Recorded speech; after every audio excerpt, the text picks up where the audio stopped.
সবাইকে ঈদ মোবারক। তো ঈদের দিন আজকে বোনের বাসায় আসলাম দাওয়াত খেতে। আর হচ্ছে এই যে বয়স্ক মানুষটা দেখতে পাচ্ছেন দুলা ভাই ঈদ সালামি নিতে। এই বছরে তো ঈদ সালামি দেওয়ার মতো লোক নাই, তো ঘুরে ফিরে বুড়া মানুষের কাছেই আসলাম। সালামি দেন। টাকা তো আমার কাছে নাই, আমি কোথায় পাবো এখন? আমার টাকার মালিক তো না রাখু। আমার বোন টাকার মালিক আর আপনার মালিক কে? আমি কর্মচারী।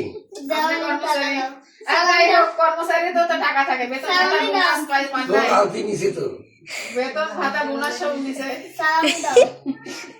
মানে বুড়া মানুষের কাছে আসলে মানে বৃথা চাওয়াটাই বৃথা, সেটা আবার অনুমান করলেন। আমি এর আগে বলছিলাম যে বুড়া মানুষের কাছে কোনো কিছু আশা করাটা ভুল। অনেকে কমেন্ট করছে। নারিকেল আনতে বলছিলাম, ওই যে ফোপা নারিকেল নিয়ে আসছে।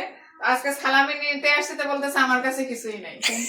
এটা হবে না, টাকা নিয়ে তোমার কত কত দেখি যত বলবেন তত নিয়ে আসবে। 2 টাকা।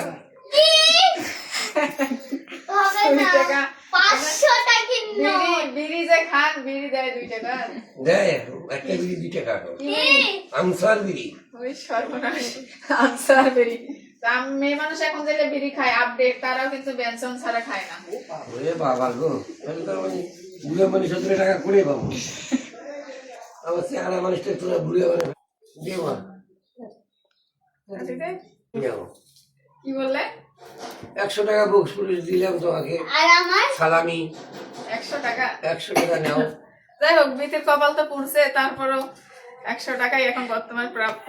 আমার 100 টাকায় ঈদ সালামি পাইলাম।